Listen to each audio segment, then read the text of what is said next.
and Banstead. I'm Lisa Townsend, your Police and Crime Commissioner for Surrey, and I'm joined this evening at our Police HQ in Mount Brown in Guildford by Chief Constable Tim Meyer and by Borough Commander Acting Inspector Rob Staplehurst. So you're going to hear a bit from all three of us. And then we're going to get on to your questions. So if you do have a question, whether you're watching us on YouTube or Facebook, please do post it in the comments and we will answer as many questions as we can get to this evening. So we carried out a series of in-person events before Christmas. We were in Redhill in November, but we wanted to give those of you who weren't able to make it in person an opportunity to take part, and that's why we're doing these events online now. So, as your Police and Crime Commissioner, one of my responsibilities is to hold the Chief Constable to account for the service that you receive from the force, and I'm really pleased to be joined this evening by Chief Constable Tim Meyer, who has been in force now for about 8 months, and he's going to talk through his plan shortly before we take your questions. It's a really exciting time for Surrey Police. They have over-recruited beyond the government target that was set for us as part of the Uplift programme of recruiting 20,000 extra officers right across the county. Surrey Police has actually grown by 395 officers, which makes the force the biggest it's ever been in its history. It does mean that we have a very young workforce, of course, and they are going through training at the moment before they will be out and about in your communities across Surrey, and we're looking forward to that. Now, as well as holding the force to account, I also produce a police and crime plan with my priorities for the force, and which I work very closely with the Chief Constable on. The key priorities within my plan are protecting people from harm, ensuring that residents feel safe, preventing violence against women and girls, ensuring safer Surrey roads, and strengthening the relationship between Surrey Police and you, the residents. And that's what meetings like this are all about, so that you have an opportunity to hear from the force and also to put your question. Now, in the last year, my office has awarded over £5 million to local services, and this has included more funding than ever before for preventing violence against women and girls. We've also been working very closely with the force to improve the response to antisocial behaviour, something that you tell me really matters to you, but also to improve the response that you receive when you call 101, which is that non-emergency number, and again, one I know that the Chief Constable is going to talk about. On a national level, I've taken responsibility for issues including transport and road safety, but also the policing response to mental health. A real key topic, and it's contributing to ensuring that police are able to respond to those who only the police can help, and I know this is something that the Chief Constable is going to talk about and also is taking a lead on in Surrey. Now, Surrey Police is an absolutely fantastic organisation, but the demand on our policing teams has never been greater, and as your Commissioner, I also oversee the Surrey Police budget and its assets, and that includes setting the amount of council tax that we all pay towards policing. I have to balance the cost pressures that we're all experiencing, all households and organisations, with my desire to absolutely ensure that the Chief Constable has the resources that he needs in order to deliver on the plan that he's going to talk about shortly. This unfortunately includes finding a further £17 to £20 million over the coming 5 years, and I know that that's something that he's going to talk about too. Now, times are really tough for all of us. As I said, we're all facing the pressures that the economy is facing. And so it's never a nice task having to ask people for money. And it is one of the most difficult tasks that I undertake. The Chief Constable, as I said, is going to talk in a moment about his vision, and it's one that I absolutely support. And it sets out what policing does best, and that is preventing crime, fighting crime, and ensuring that our communities remain safe. And that's what you, the public, have told me that you want to see happen and that you really care about right across Surrey and, of course, in Reigate and Banstead. I think that the Chief Constable's plan is going to significantly boost the service that we all receive across Surrey and that you receive in Reigate and Banstead, and that's why I'm supporting it. But in order to be able to achieve it, we have to be able to maintain the numbers right across the force, not just police officers, but also staff. And it's why I have to think very carefully about making the right long-term financial decisions. Now, if you haven't already done so, then I would ask you please to take part in our council tax survey. It's running until the end of this month. You can find the link to it in the comments section of this meeting. It's on my office's website and on all of our social media feeds. And please do take a few minutes to fill it out. The survey asks you to consider whether you would support a £13 a year rise, which is the maximum that the government has set for this year and what the government is expecting police and crime commissioners to set it at. Whether you would support 10, 11 or £12 a year, or a figure under £10. Now, the Chief Constable has been very clear with me that an increase of below £10 on an average Band D property would mean Surrey Police having to make further savings. An increase of between £10 and £13 would mean that we would be almost able to keep pace with inflation and keep any cuts to a minimum. While the maximum amount of £13 would provide the Chief Constable with most of the resources that he needs to achieve his plans for the force, although of course Surrey Police would still need to find £17 million worth of savings. And it is really important that we make every efficiency we can to make sure that the best value for money is achieved by residents, and the force is currently undergoing a transformation programme to ensure that we are making sure you get the best value for money. Your contributions through council tax make an enormous difference, and for every extra pound it means that Surrey Police receive an extra £500,000 in funding. It's not a task I take lightly. And the majority of those last year who responded voted for a council tax increase. So it's not an easy thing to do, but I am asking you again whether you would be willing to do the same. You can scan the QR code that is on the screen now. It'll take you straight to the survey, and as I say, it will take you less than 5 minutes to fill it out. I'm now going to hand over to the Chief Constable, who's going to talk through his plans for Surrey Police. Thank you, Police and Crime Commissioner, and thank you everyone for joining us. I'm going to take 10 minutes or so to talk you through my plans, which are framed around fighting crime and protecting people, striving to earn your trust and confidence, which is so important, and of course ensuring that we're here for you when you need us. And there are about 10 elements to this that I'll focus on in particular. The first is the importance of preventing crime and solving problems. And Surrey has a good record in crime prevention and solving problems, particularly in working with our partners to do so. This is an area which has been identified by our inspectors in the past, and also for which Surrey has rightly down the years received some awards. And we now need to take that experience of preventing crime and solving problems and focus it on the areas of greatest need. And first among those is violence against women and girls. We're already making good progress in this respect, but there's so much more to be done. Our rate of arrest for domestic abuse is increasing dramatically, and that's flowing in to more charges and offenders brought to justice for this crime, where we see the most dangerous targeting the most vulnerable behind closed doors. And it's so important that victims and survivors feel confident to come forward to us and realise that we will provide the very best possible service and take our opportunity not only to protect them now, but others from the same perpetrator in the future.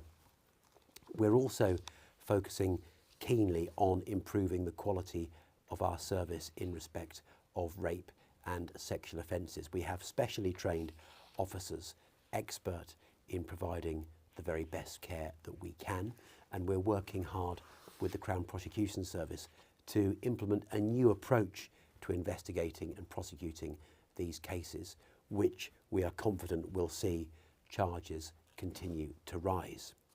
We're also thinking about the safety of our public spaces as this applies to women and girls in particular, and have been trialling a new operation. Operation Shield borrows an idea from other police forces, which see officers, male and female, expertly trained in behavioural detection, and therefore well able to identify people who might be out and about on a nighttime economy, not for any legitimate reason, but instead to target the vulnerable. And that's already been trialled with some success in our nighttime economies across the force.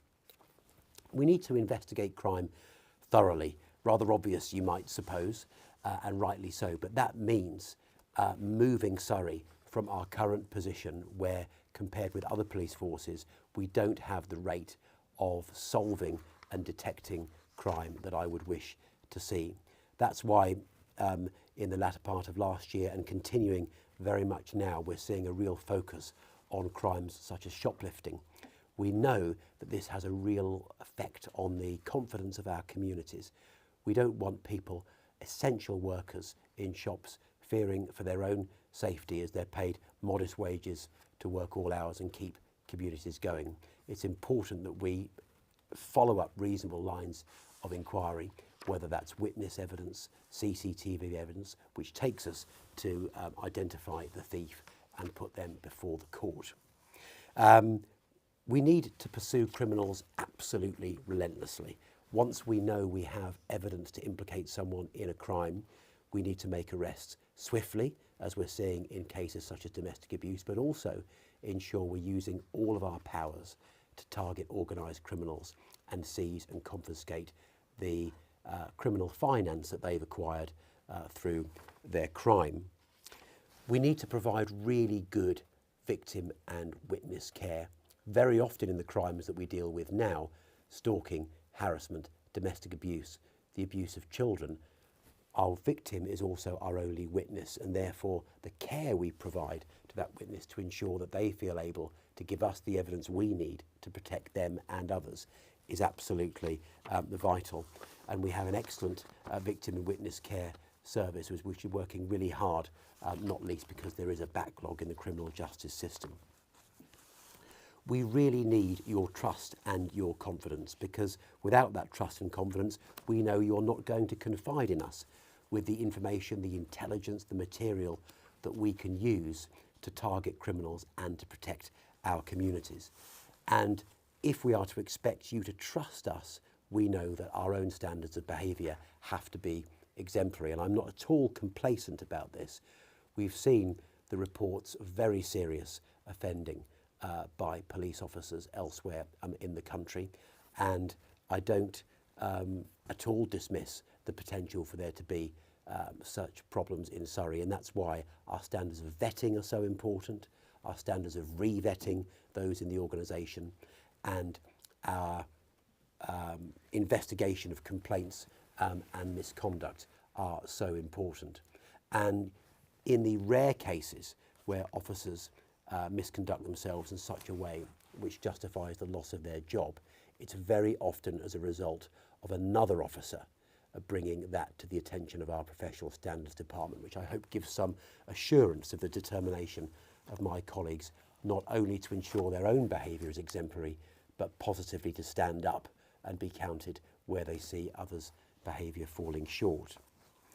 I want us to reflect our communities and be a service where people feel they belong, not simply tolerated or included, but positively one where everyone feels they can belong and fulfil their potential. And therefore, that means greater representation in respect of women, which is improving and increasing enormously, but also people of colour and those from the many protected characteristics that we must think of.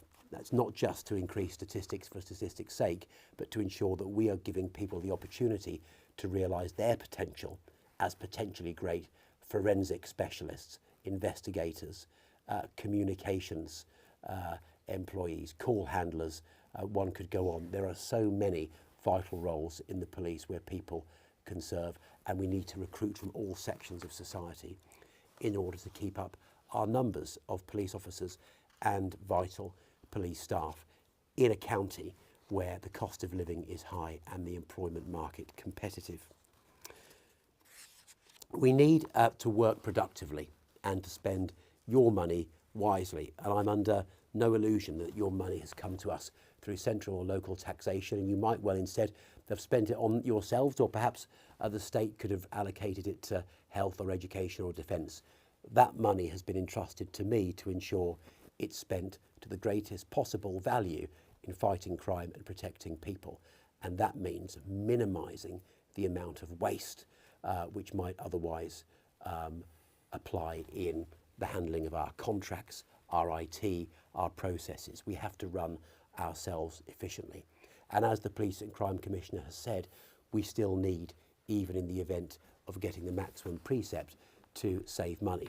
The force is subject to the same interest rate and inflationary pressure as every other organisation, and therefore we need to be sure that we can live within our means. And please be reassured that we have plans in place to ensure that we do that as far as possible without affecting the great many people who work within Surrey to serve you. 80% of our budget goes on our workforce, and we're desperately anxious to ensure that we can retain every last person to fight crime and protect people. We need to respond promptly and according to your need when you need us.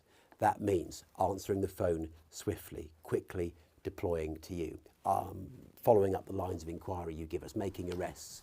But we can't do that if our officers are dealing with those things which aren't for the police to deal with. The Police and Crime Commissioner has already mentioned right care, right person. The police are absolutely bound to respond when someone is at a real or immediate risk. And that includes very often people who are in mental health crises. But over the years, it's fair to say that the police have found themselves responding to cases where perhaps there wasn't that real immediate risk. And also the officer was perhaps not the best person to deal with that person in crisis, since they didn't have the appropriate training.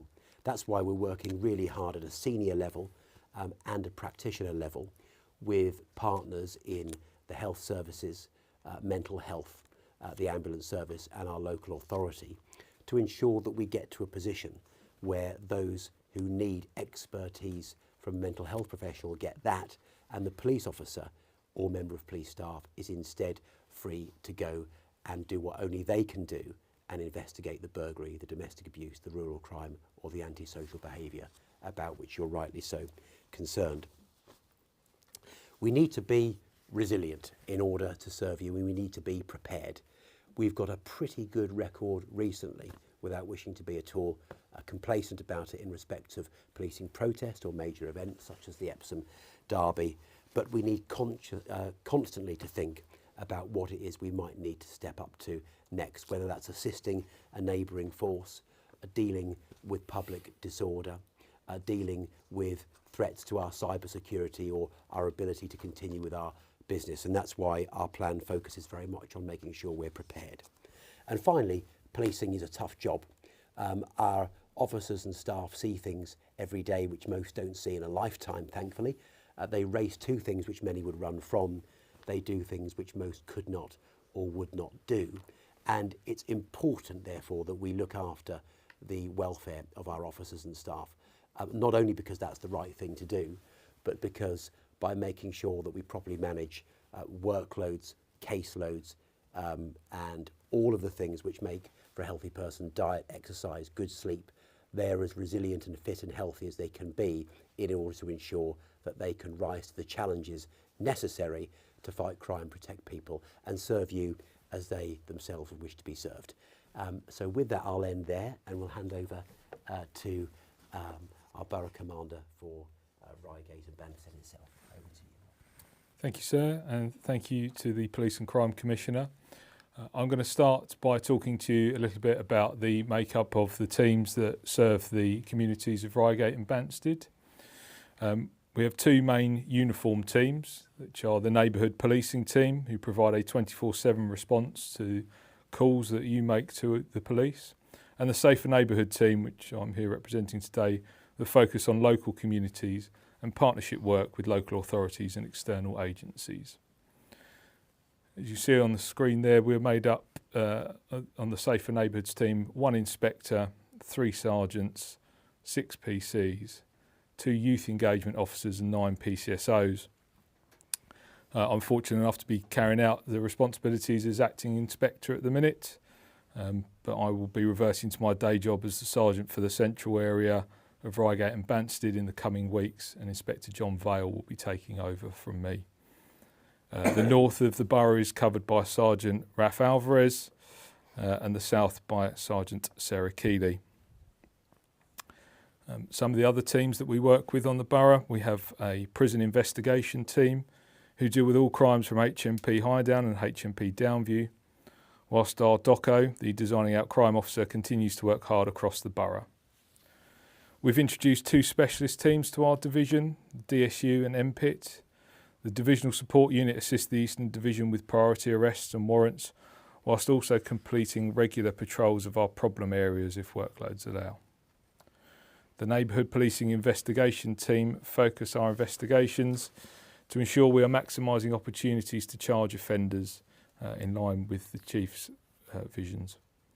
And we also have a number of hard-working specials who work alongside both MPT and SNT. We've achieved an awful lot in 2023. We've had the Safer Business Week working alongside businesses in Reigate, Redhill, Banstead, Merstham and Hawley to target shoplifting offenders and give crime prevention and reduction advice.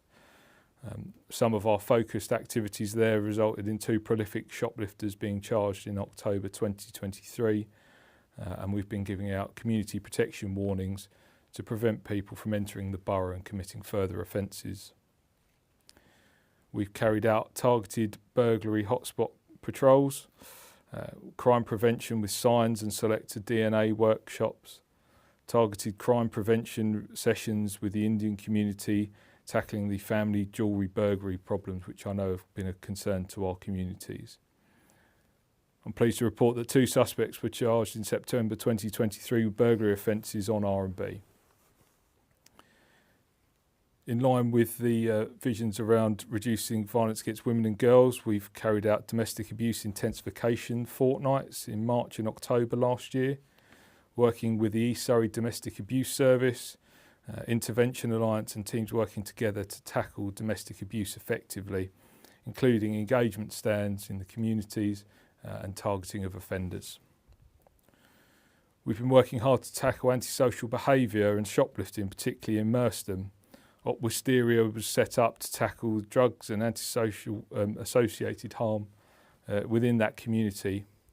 Key individuals were identified and relentlessly pursued, resulting in charges and people being remanded into custody. Redhill Town Centre remains a focus for us at this time. We're tackling youth violence, and Operation Flight and Operation Gravity remain a prevalent part of our activities, where we've seen charges and remand for people found in possession of knives and other offensive weapons. We've been fortunate enough to secure some funding via the Home Office with the Safer Streets bids, in excess of £300,000 to be spent over a 2-year period to tackle antisocial behaviour and public place violent crime in Redhill Town, focusing on youth outreach services and to support our partners in making Redhill a safer town. This will fall in line with our Clear Hold Build project, which is coming up, which we've spoken about at a number of community events recently. There's been an increase in the number of charges of offenders for theft offences, assaults, public order, drugs, weapon offences and robberies over the course of the last year as well.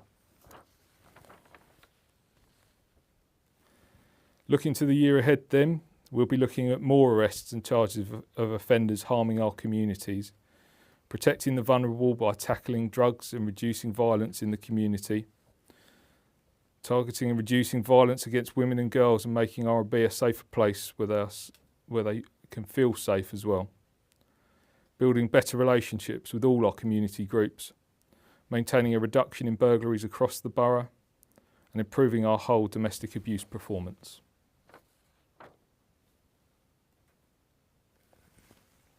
Great, thank you very much for that. Some of the people watching, and if you are watching and you want to ask a question, please do pop it in the comments on Facebook or on YouTube, and we will get to as many of those as possible. But one of the things that I want to start with, because it has been something that's come up a lot locally, and it's something that viewers may well be aware of, the particular issues we've had at Reigate Police Station. around RAC. And I wonder, Chief Constable, whether it might be a good opportunity to update people on what's happening there. Yes, certainly. So, as you would expect, we focused very keenly on the issue of RAC when it became public, to reassure ourselves that our staff were safe. And whilst initially, we were confident that we didn't have, any of, the substance question in our buildings, there then emerged concerns about the location of RAC at Reigate itself. Now, at this point, it's really important that we praise the officers and the staff at Reigate for their resilience, and also the work of really vital staff behind the scenes who ensured that we kept the cost of relocating, down to an absolute minimum, and that the public service, out of not only the frontline response and neighbourhood teams, but also vital units such as domestic abuse, didn't suffer.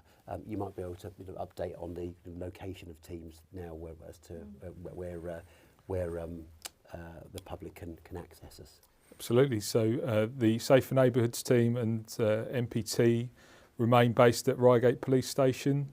The front office services, though, have now been moved to Caterham Police Station. So anyone who requires coming to the front office needs to go to Caterham. So. And I think the important thing to say about front counter services is that we perhaps don't have quite so many front counters as people might have recollected some decades ago, but the police have had to make important decisions in respect of how the public prefer to contact us. And actually, the great majority of people prefer to contact us by telephone or online, and then have a police officer or a member of staff attend to them at a point which is convenient. And as demand for our front counter services has diminished over the years, we've had to adapt the service and location that we provide accordingly, and have done so in a way which has enabled us to live within our means. And it's no different at the moment in respect of Reigate and the accommodation instead at Caterham. Excellent. Thank you, Chief Constable. And yeah, the team there have been incredibly resilient in terms of dealing with what was a very clearly emergency situation. I've had a question from Carla on Facebook, and I'm going to ask you both to address this, both locally and more widely. Carla says, I do believe there should be more patrols in towns locally as crime is increasing. Now, I think it's probably an opportunity to talk a little bit about shoplifting, actually, because we've seen a rise in that nationally, because we know there has been a rise in shoplifting, but also to deal with this issue around officers on the beat, what those who are out and about can do, but also the idea that crime is increasing. So I wonder, Chief Constable, if you could start us off talking about the challenges and the focus in terms of where police officers are, but also how we're dealing with shoplifting. And then if you wouldn't mind, Borough Commander, just talking a bit, particularly you raised Merstham, I know from my experience being down in Hawley as well. It's been a real challenge down there, and the great work that you've been doing. It's an excellent question, Carla, thank you. And a few points occur to me. So you're absolutely right, of course. There is a real value in high visibility policing. I unfortunately have a limited number of resources, and therefore I and my commanders have to think about where it is that we can best deploy our police officers and police staff in order to meet all the needs which must be met. And those range from responding to people in an emergency, trying to prevent crime through engagement and our mere presence, down to officers and staff who investigate things as serious as exploitation and the internet-enabled abuse of children, domestic abuse, and many other things besides. In respect of our town centres, we're very keen to identify those areas where we think the most persistent and resistant problems of antisocial behaviour and shoplifting are, and to focus on those in particular at the most precisely defined level that we can. I do share your concern in respect of things such as shoplifting, antisocial behaviour, drug dealing, which speak to a general lawlessness which we have to respond to and make sure that we are very clearly upholding the law and being seen to uphold the law. If one were to look at crime levels more generally, I'm not sure that they're going up but I don't say that in any way to minimise your concern, because whether it's 10 assaults or 1 assault, it's obviously too many, and we need to continue bearing down on that even more.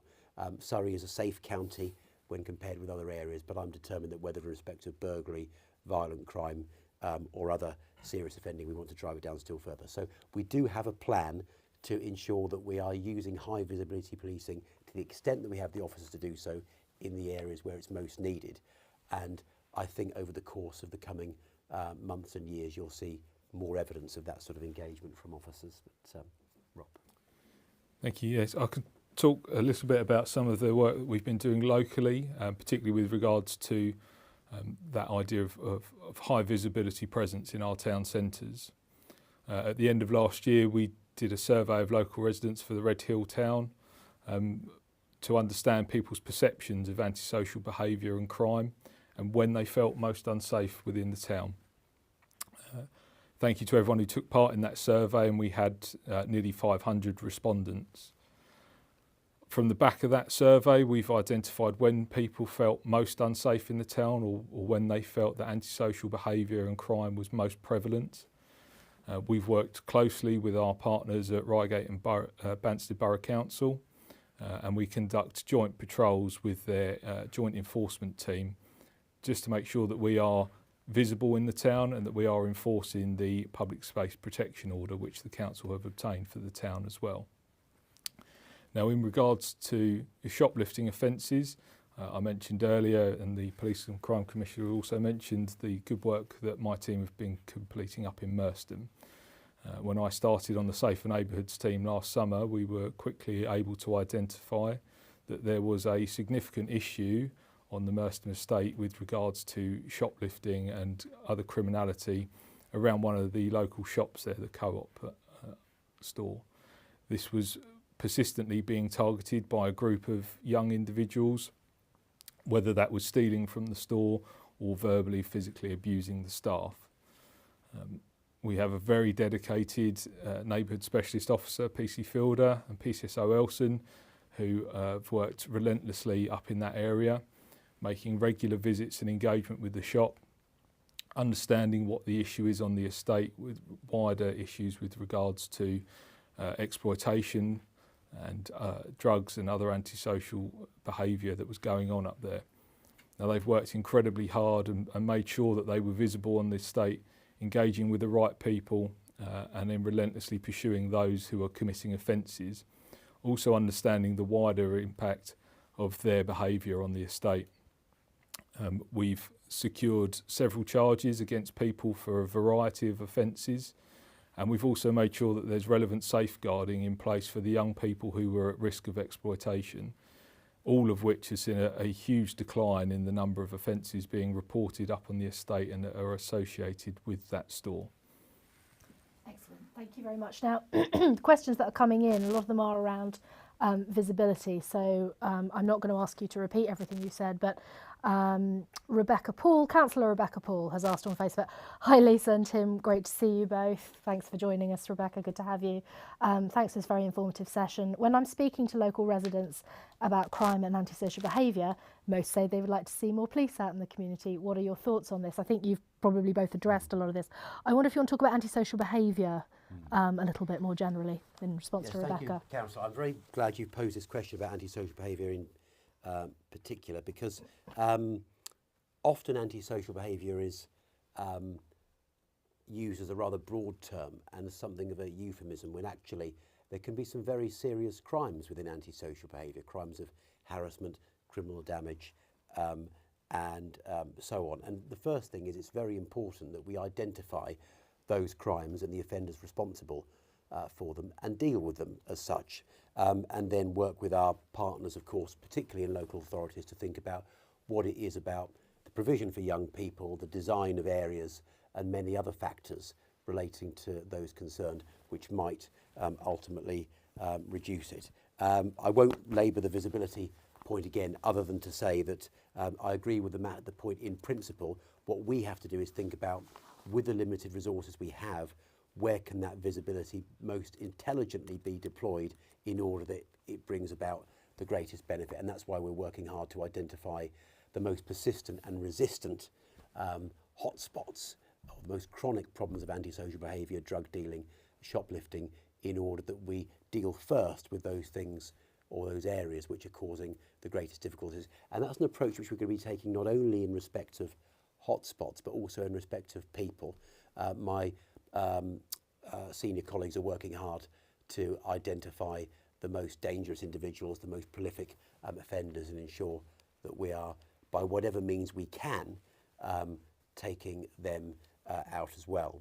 I think that's all I have to say about antisocial behaviour generally. Just to clarify, by taking out, I mean they're not offending anymore, nothing more dramatic than that. But over to you, Borough Commander. Yes, as I've said, we've worked hard to make sure that we understand the problem of antisocial behaviour on the borough, and we work closely with the council, whether that's through the joint action group meetings or the community harm risk management meetings, making sure that we understand not only the locations but the people, what their vulnerabilities are and what harm their antisocial behaviour is causing to our communities, in identifying a joined up approach in which we can tackle these issues. Excellent, thank you very much. Now we do have another question on visibility, but there is a slightly different, I think, Chief Constable, it might be an opportunity for you to talk a bit more about this specific issue. So Roger on Facebook has asked, our police station in Banstead was closed down at a time when the police say police visibility is a deterrent. I think he means public say police visibility is a deterrent. Why close down our Nick? Police cars arriving and departing, along with policemen and women themselves, was a very visible deterrent retrograde step, I think. So there are some interesting bits there that I think it might be worth unpicking a bit. It's a very important question which Roger, I think it was, poses. And I can perhaps elaborate on my earlier answer. So it was sometime around 2011, 2012, where across police forces in the United Kingdom, we first started to see a number of front counters closing or changing or reducing their hours. And it is very important to distinguish between the closure of a front counter, which was a point at which historically the public preferred to report crime or perhaps had to produce driving documents, and the existence of a police station or the existence of offices in a community more generally. What we found is that so seldom were some front counters being visited that it was often costing many of hundreds of pounds per interaction to keep that front counter closing, which obviously wasn't efficient when I have to think about how best I can spend that money in a way which protects the public. So I think the important thing in respect of visibility is that that is delivered in the community which most requires it to the greatest effect, targeting things like shoplifting, antisocial behaviour and drug dealing, whether there happens to be an actual police station there or not. And our ability to identify a hotspot and send officers to it ought not to be dependent on whether there's an actual patrol base nearby.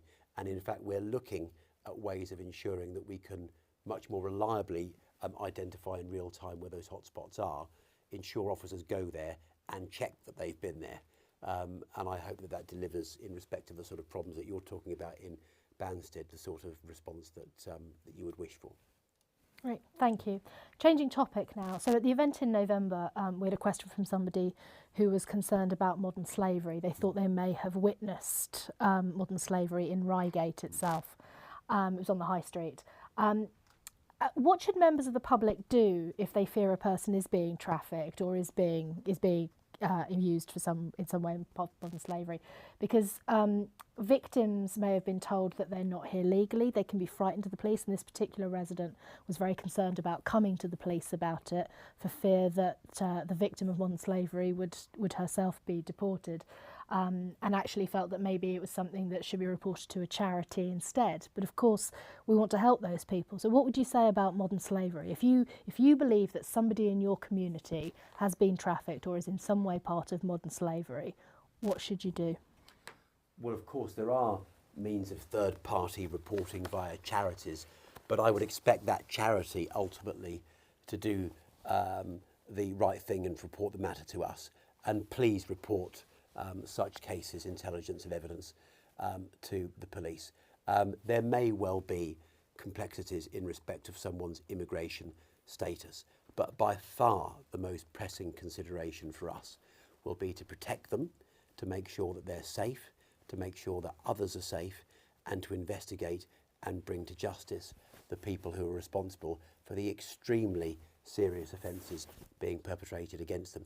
And it might be that by reporting that crime, you're enabling us to take what is a vanishingly brief opportunity to intervene in a criminal course of conduct, which is harming not only that person but a community and many more. So please report it and be absolutely assured of the attention that will be paid to the safety and security of the victim and the relentlessness with which the suspects will be pursued. Thank you very much.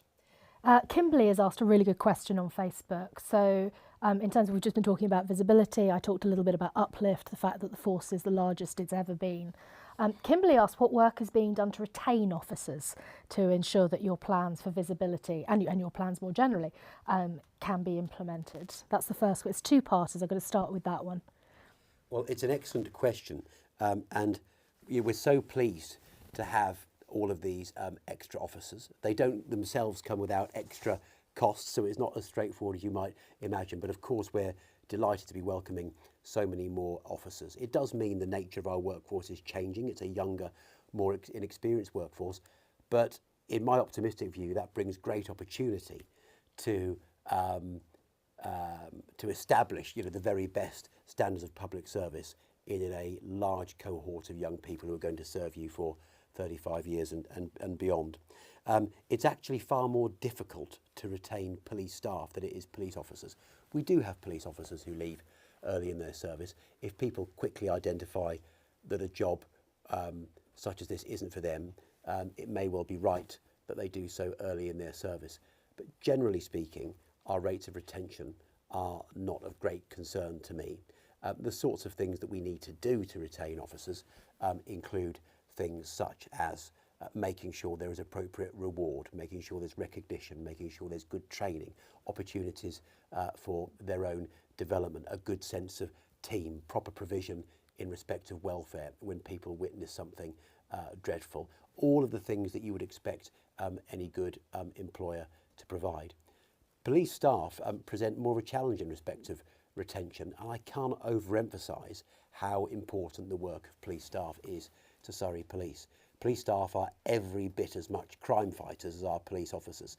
They are the heroes who are answering the telephone, dealing with people in crisis, the forensic experts, often supporting or carrying out our investigations, ensuring that you are communicated to with the messages that you need to keep you safe. One could go on and on, but it's a really expensive place to live and to serve, and a really competitive employment market. So we have to work really hard to recruit and retain police staff, and it's why I'm bound to say that if you are public spirited and you want to fight crime, protect people, and you see yourself as a potential call handler, community support officer, doing that which many could not or would not do, but want to do something which presents an opportunity to change lives for the better forever, then please apply to join Surrey Police as an officer or a member of staff. Excellent plug. Thank you very much. Questions are still coming in. Please do pop your questions into the comments section on Facebook and on YouTube, and as I said, we'll get to as many of them as possible. The second part of Kimberly's question, before I move on to John, who has contacted us on Facebook, is a really, really interesting one. And Kimberly says, what steps can you take to ensure Surrey Police doesn't have the same ticket handing in situation seen recently in the Met Place in departments such as ARV, that's armed response vehicles, and with other specialist skills? Now, of course, those with armed response skills is a very, very specialist and that ticket issuing situation. So do you want to talk a bit about that? Yes, it's an excellent question, and it's been a matter of some public news coverage that in the Metropolitan Police challenges were experienced in respect of the willingness of specially trained officers to carry firearms for a short period of time. And obviously it's not for me to comment on those circumstances, other than to speak more generally about the considerations here. So officers who work in that field apply to and compete vigorously against other potential applicants to serve in an extremely testing operational field. But it is essentially a voluntary undertaking, and there is provision in certain circumstances for officers to take a sensible and reasonable period of reflection to decide on whether or not they want to continue to carry a firearm.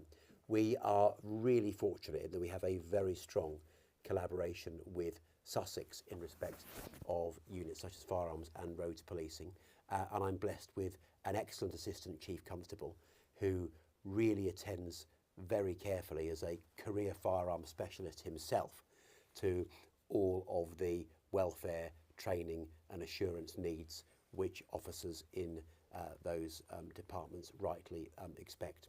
We also need to make sure that their training is as interoperable, to use a bit of police vernacular, with other police forces, so that we can support neighbouring forces when it's required, and they meet very exacting national standards in that respect. So I think, Kimberly, it's very much about training, support, ensuring that people are and feel listened to, and certainly in those recent events, I think the force and the public they serve can be extremely proud and reassured of and by the attitude and commitment of our staff who carry firearms.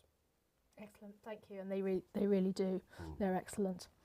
Got a question from John on Facebook.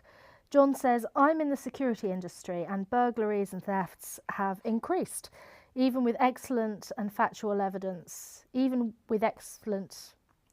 factual evidence is supplied, the crimes are brushed off and never solved, i.e. 29th of the 9th, 2014, which is some time ago, criminal never prosecuted, yet was identified by 6 officers and was already on bail. One of your inspectors raised it to an official complaint, still nothing done. Another recent theft I never bothered to report as I know nothing will be done. Obviously this crime happened in September 2014, so before either of our time, but the wider sort of point about burglaries and thefts. No, I'm very pleased to have the opportunity to comment on burglary. Of course, it's well known that burglary continues to fall across the country for a variety of reasons. Those include the presence of Ring doorbells, or of course other providers are available, and also the changing nature of property and its attractiveness to criminals, the extent to which people now work at home, and many other considerations. But the fact that burglary is considerably lower than it might have been a decade ago is no cause for complacency, because I'm under no illusions that this is a hideous and unsettling crime for people and their families. And in Surrey Police, as in all forces now, there is an expectation that an officer will be deployed to a burglary. Even if there aren't obvious lines of inquiry, it's surely right that someone understandably distressed gets the reassurance of an officer visiting, and that they carry out their own lines of inquiry, whether in respect of doorbell footage, potential witnesses through house-to-house inquiries, and obviously we would expect the attention of a scenes of crime officer too. So in respect of burglary in particular, given its seriousness and its effect on communities, despite the fact that it's relatively low, it's absolutely vital that we provide that sort of service. And the government has rightly recently made known to policing its determination that forces must follow reasonable lines of inquiry when they're identified by the public, and I'm determined that we do so here. So please, whilst I understand when people from time to time might be cynical about the prospects of solving a crime, please do report it. We rely on reports to understand where to patrol. We rely on reports to understand patterns of offending. That report might be the report which enables us to put the missing piece in the jigsaw and launch an operation against an organised crime group. And more often than you might suppose, there'll be a line of inquiry for us to follow. And if we don't get them for that crime, we'll get them for another. Thank you. We've got time perhaps for another 2 questions. If we don't get to your question, then somebody from the force will make sure that they answer it. We'll try to get to as many as we can. One here actually that we've seen across, sorry. This is Mandy on Facebook again. Tadworth was hit again with keyless car theft in the early hours of this morning. To my knowledge, at least one car was stolen and another one disturbed. Police did attend with a dog and a drone. As this seems to be a continuous crime here, can more night patrols be seen in the area, or is a Faraday box a must-have here for residents in Tadworth now? Now, we have seen keyless car theft. Faraday box or a Faraday pouch is a small pouch you can buy. You can purchase it very cheaply off Amazon. Other retailers are available on the internet. And of course, prevention is always going to be better than having to call us out. Keyless car theft is a real challenge. Surrey Police has done an awful lot of work, particularly with manufacturers of cars who are aware of the challenges posed by keyless cars. I wonder, Rob, do you want to start us off a bit talking about, because we have seen a real rise, but we've also seen police do an enormous amount to tackle it, not just across the borough, but across the county. Yeah, absolutely. As you've rightly pointed out, the Faraday bags are quite a cheap solution and a really effective tool to prevent the keyless vehicle thefts. I'm aware of the issues with regards to keyless car thefts, not just in Tadworth, but across the borough and indeed the division.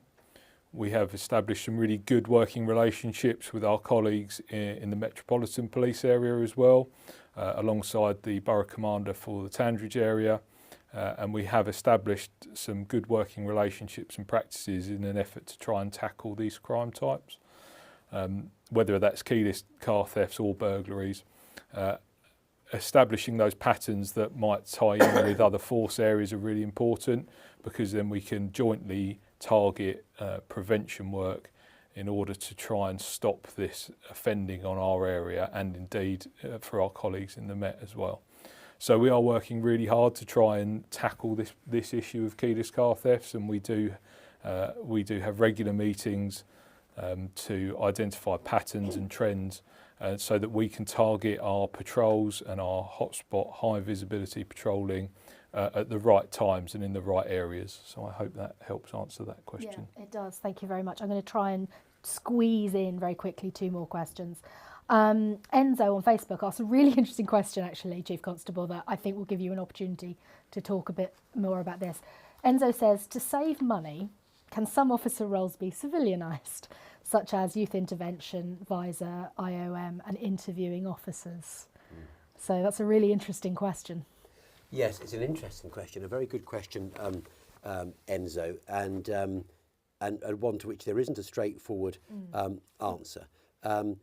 But the first thing is that Surrey Police already has a much more substantial number of police staff than you would find in most police services, and I can't overemphasise the crime-fighting criticality of those police staff. Surrey's been on a long journey in that respect, in respect of investigators, call handlers, one could go on. We are required, rightly, to maintain a certain number of police officers, and I'm determined that those police officers are deployed in roles that actually require their powers. And I'm confident, actually, that in the overwhelming majority of cases where police officers are working, their powers and training as an officer, part of a regulated occupation, are absolutely critical.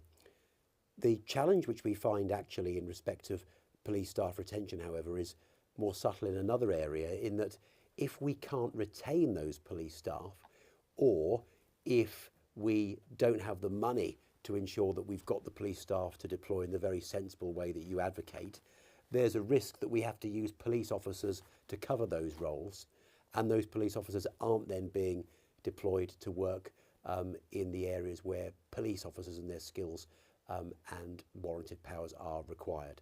So we're proud of the number of officers we've got. We want to retain those. We're confident about where they are. It's really important we retain our police staff. And my bigger worry actually is in respect of police staff retention and officers potentially having to cover for the gaps there, than any sense that we've got officers doing something which they shouldn't be doing.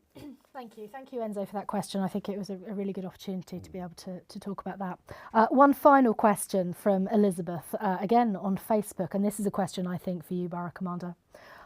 When will you tackle the cannabis haze over the Preston estate in Tadworth and surrounding? Elizabeth says, I'm a prisoner in my own home, particularly in the summer, due to neighbours stinking out the fresh air. Surrey Police told me after reporting the neighbours that there was nothing that they can do. Now, the sort of smell of cannabis we know is something that comes up. I wonder if you could address that. And I wonder perhaps, Chief Constable, if you could also just talk a bit about the importance of us tackling that supply side as well. Yes, thank you for the question. I'm sorry to hear that you're suffering in that way. It comes back to the points raised earlier, that the consistency of reporting and making sure that that data is available for me or for my officers to review so that appropriate action can be taken. I'm sorry if you feel that let down with the response previously, but that information is really important to keep coming in order that we can then start to take action. Can be quite difficult when it comes to cannabis smell to identify an exact location where it's coming from at times. And that makes it particularly challenging. We have really dedicated officers who will patrol the Preston estate, and I'm sure that they will be aware of the issues and will work hard to tackle that problem for you. Thank you. Chief Constable, on that wider issue of supply and where it's coming from. Yes, and I think the important thing to state is that it is not somehow a victimless crime, because we know the use of cannabis is itself proven to be harmful, not least for the mental health of the people who use it. But also, only one or two steps up that supply chain, I assure you, will be violence and exploitation. So people who use cannabis are perhaps without their knowledge, but very clearly funding a very dangerous supply chain of exploitation and violence. And that's why reports are so important, because we do need to establish what that supply chain is, whether it's an international supply chain or one which is originating more locally. And we do have behind the scenes, and not obviously visible, very capable officers who have the full range of policing covert tactics at their capability, including colleagues who work across the whole of the southeast region. So we're under no illusion as to the risk which this poses, and please be under no illusion as to the harm it causes, and please do report it, as the Borough Commander says. Excellent. Thank you very much to all of you who have joined us, in particular to those of you who have submitted questions.